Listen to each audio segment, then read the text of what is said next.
No chewing gum in my class. Ah, rats. Marcus gets caught chewing gum by one of the super strict teachers. Marcus, spit it out. Now, most people would just take their gum and walk it to the trash can, but not Marcus. He's too cool for that. So he takes the gum out, he stands up slowly, he looks at the garbage can across the room. Watch this. Whole class locks in, trying to see if he's gonna make the shot. He launches it. Perfect arc. It's going. The very last second, the gum curves and gets stuck in the quiet kid's hair. Everybody's horrified. They're waiting for this quiet kid to freak out. But the kid never talks and he barely even reacts to this. He slowly reaches up. He touches the gum. It's not coming out easy. It's stuck in there pretty good. Then he calmly opens his backpack and pulls out a pair of scissors. And without saying a single word, he just cuts that chunk of gum right out of his hair. He sets the gum on his desk, puts the scissors back in his backpack, zips it up, and then he puts the hairy wad of gum in his mouth and starts chewing it. Goes right back to taking notes. The strict teacher's like, you know what? He can chew it. I'm not dealing with that. Yeah, that kid's pretty weird. Hey, Johnny, come to the bonfire next week. Awesome. Johnny was invited to one of the popular kids' bonfires, and this was a big moment for him. He was hyped. He decided he wanted to be the bonfire guitar guy. You know, the guy that would sit by the fire and play songs and everyone tells him how cool he is. So he buys a guitar with money from his first job. He spends that entire week practicing, okay? Huh. Not too bad. They're gonna love this. Fingers shredding, watching tutorials. He's pretty decent. Kind of a natural. And finally, it's the big bonfire night. Like 20 kids there. They're all sitting around. Johnny brought his guitar. He sees his opportunity. Hey, you guys mind if I play a song for you? All right, man. Yeah, go for it. Okay, Johnny. Yeah, play us a song. So he starts playing, and he's actually killing it. Whoa, he's pretty good. Yeah, he is. People are impressed. Then he gets a little too confident. Starts going a little crazier. Fully dramatic rock star mode when all of a sudden, snap! One of the strings breaks and flies up and whips him right in the eye. And in a pure moment of panic, he just throws the guitar off him. Everyone goes silent. Johnny gets his composure. He realizes there's way too many people here for him to be freaking out. He's gonna look like a loser. But when he opens his eyes, he realizes he threw his guitar into the bonfire. And now the guitar is burning like firewood. No one said a word for about 30 minutes. They just sat around that fire warming themselves up with Johnny's guitar he bought to impress everybody. He never lived that down, and he wasted $200 on that guitar. That's nuts. This kid moves to a new house over summer break, and he wanted to make some frickin' cash. So one day he was brainstorming, how can I make some money? Now, a couple birds came, but what surprised him most was that a bunch of friendly squirrels showed up to eat the bird food. Oh, hi.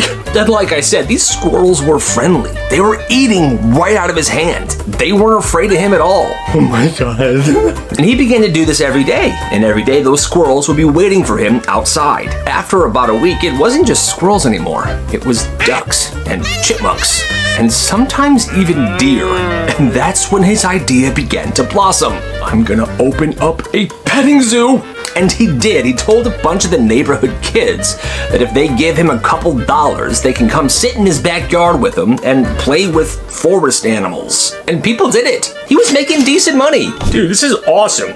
I pet a squirrel. I think that duck is my friend. It gets pretty big. Kids are showing up with their parents. Parents are feeding the animals too. It does begin to get out of hand because even when there wasn't anyone there, these animals are like, where's the food? Where's the food? And someone reports this to the city because I guess in some neighborhoods it's illegal to feed these animals. He was fined $3,000 and forced to shut this homemade petting zoo down. That, my friends, is a shame.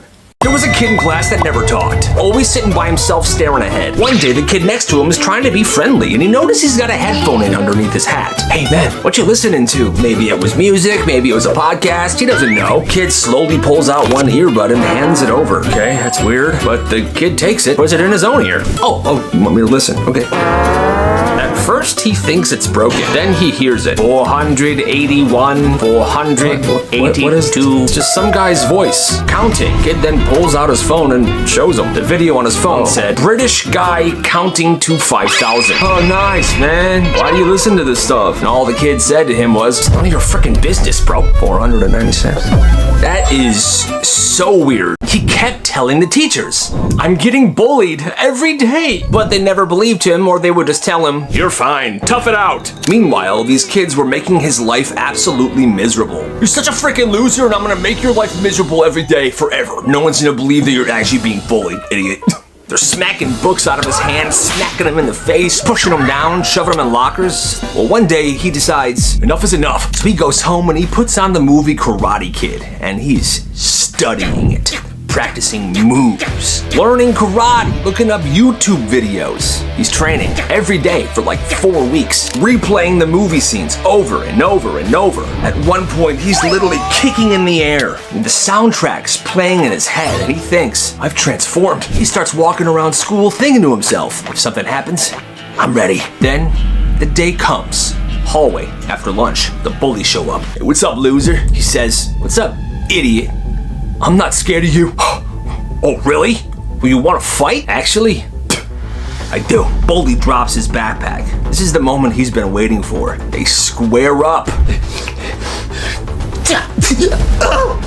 And he remembers nothing. And the bully absolutely beats the crap out of him. Not only that, but a teacher saw this happen and determined he started the fight. So now, not only is he beaten up, but he is suspended. That just goes to show you, not everyone can be a karate master.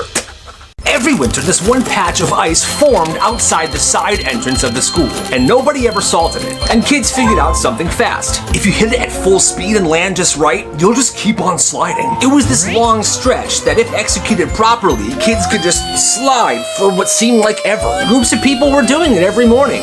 Yo! A pile of backpacks here and a line of kids here. It wasn't easy. Some kids wiped out. Some kids went pretty far. But one kid showed up, he took it way too seriously. Before and after school, he shows up with 2 of his biggest buddies. And if somebody wanted to slide on this ice, they had to give him something. "What you got?" "Well, you're in my math class. I'll give you the answer to tomorrow's homework." Deal. He would then let them go and mark down how far they went. 15 feet, 18 feet, 25 feet. Now everyone's showing up with offerings to get in line to try to beat the best record. This kid's getting tons of snacks, homework answers, random items. That's when one angry janitor sees what's going on and he's like, "Oh, I can't have this." So every morning he begins salting it. That forgotten ice patch was no more. But for that time, it was awesome. Who knows what tabletopping is? When I was in school, tabletopping was this kind of dangerous thing where you would get on your hands and knees behind somebody and your friend would push them down over you. Okay, I'm not recommending it, but this one school got a brand new teacher fresh out of college. It was literally his first week there, but he looked like a 16-year-old. "What's up? I'm Mr. Johnson." So one day during passing period, he's walking through the hallways carrying his bag. And on this particular day, this group of kids were going around tabletopping people. So they figured, hey, that's a student, let's tabletop him. Yo, next victim. Perfect. So these goofballs decide to go for it. One of them gets in front of him and says, "Hey, what's up, bro?" "Oh, hey." While the other gets behind him on all fours, and he pushes. He falls down, and he breaks his arm. And that's when the students can see his staff badge. "Bro, that's a teacher." "What? I could have sworn it was a freshman." Teacher screaming, his arm is broken in half. Office gets called. These kids literally get suspended. They were almost expelled. But that poor teacher, he was actually bullied for that entire year. That's just not right. This kid named Tyler had the worst Pokemon card collection ever. It sucks. Just absolute garbage cards. Every page of his binder was just sad. Meanwhile, his friends had holographics, rare pulls, some really expensive stuff. People used to open Tyler's binder just to roast him. Bro, how did you even manage this? These cards suck. You got all the NPC Pokemons. Now, this is elementary school. Kids in 5th grade. He realized all the 5th graders, they cared about these rare cards, but the younger kids didn't. They just wanted the most cards they could possibly get. So Tyler goes online and buys a ton of just bulk, useless, worthless cards. And he starts making mystery packs. 20 random cards in a sandwich bag, most of them energies. And he wrote on it, "Mega Mystery Pack." I'm a genius. And somehow, during recess, the younger kids in the school would go crazy for them. They would sprint over to him. "Hey, Tyler has new packs. I want to trade you for some cards." "Oh, okay, I see you have a Charizard right there. Well, how about I trade you 60 cards for that one card?" "Oh my gosh, what a deal. I'll take them." The kid gives him the Charizard, takes these these random cards and acts like he just won the lottery. Eventually, his collection is looking better and better, and the little kids had less and less rare cards, but a ton of useless ones. And I'm sure eventually these little kids realized what big of a mistake they had made, but Tyler at that point had moved to a different town and went to a different school. And honestly, is that messed up or is he just an evil genius? You tell me. There was this girl on the swim team named Maddie. Hey!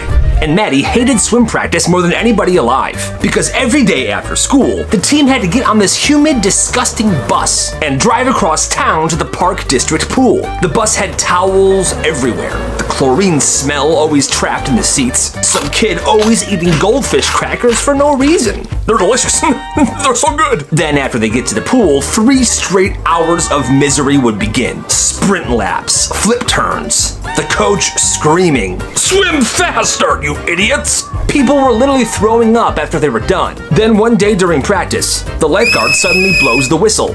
Everybody out of the pool! Apparently, on the other half of the pool, a kid taking swim lessons pooped, and swim practice was canceled instantly. Everybody goes home, and Maddie realizes this is a life hack. So the next week, she goes to swim practice unusually happy. Hidden in her hoodie pocket is a fake plastic poop from the prank store. Halfway through practice, everyone is exhausted doing their sprints. Maddie casually swims to the deep end, drops the fake poop in, and pushes off the wall. At first, nobody notices. Then one kid surfaces and goes, "Poop! Poop!" Instantly, people begin freaking out. Everyone's climbing out of the pool. The lifeguard blows the whistle. The coach looks. Yep, that's poop. Pool gets shut down, practice gets canceled. At this point, the coach and the swim team had left, but the lifeguards, as they began to clean, they realized this is not a real poop. Nobody ever proved it was Maddie. And from that day on, if a poop showed up, they made sure to check if it was real before practice was canceled. But for that day, she got half the practice off, and she was so proud of herself. Mr. Stevens, Johnny, I got $20 on Timmy for the fight tonight. He better win. You got it, Teach. This school had a secret fight club, and teachers got involved. It started with one kid finding this old locker room that nobody used anymore. It's way back in the school by the old gym, which is just used for storage now. At first, it was middle school stuff. This kid saw 2 other kids arguing. "I'm gonna fight you, bro." "Fine, let's fight. After lunch." "I got a great idea, guys. Follow me." People followed these 3 to this old locker room. And while they're fighting, "Yo, I got $10 on Jason. I got 20 on Billy. He's gonna win." Huh. Genius. And suddenly, it becomes incredibly organized. This dude hires a kid to keep track of the wins and the stats. People signing up days in advance. By the end of the month, they have actual fight days. And there are even students acting like trainers to build up the next big fighter. Everyone wanted to be a part of this fight club. Fights would happen after lunch or after school or whenever there's a free period. Then a handful of newer teachers heard about this, and instead of letting the principal know and shutting it down, they got involved. You guys aren't going to believe this. We have teachers placing bets. Now everyone's freaking out. They're excited, and these kids are taking it seriously. The teachers would never watch these fights. They would just bet, and they would hear about the results later. "Hey, yo, Josh, what's up? Who's fighting today?" "Oh, we got Calvin and Marsupial. Calvin got rocked last week. I got 20 on Marsupial." Well, news comes out, and it's a big deal. Fight Club gets shut down overnight, and every single one of those teachers that was betting on the fights gets fired, because gambling on middle school fighters is not okay. But still, that's insane. I hate braces. Mikey got braces right before freshman year, and he really didn't want anybody to notice. So the whole summer, this dude's in the mirror practicing, smiling with his lips closed, talking differently. "Hi, my name's Mikey, how are you?" Laughing without showing teeth. Fully rehearsing these facial expressions. First day of school, he thinks he's got it under control. Then English class happens. Also, Mikey's mouth was messed up. He had those rubber bands in different places. Well, the teacher asks a question, calls on Mikey. "So Mikey, what do you think they did with all the cows?" And Mikey responds something that made himself laugh. "They made milk." He smiles big, his braces are showing, but one of those rubber bands that he has connected to his braces comes loose and just straight to the front of the room. Right into the teacher's eye. What was that? Oh no! It came out of Mikey's mouth. It was so unfortunate. Mikey was in the front row. Truly a freak accident, but Mikey was bullied for like a month. Poor guy.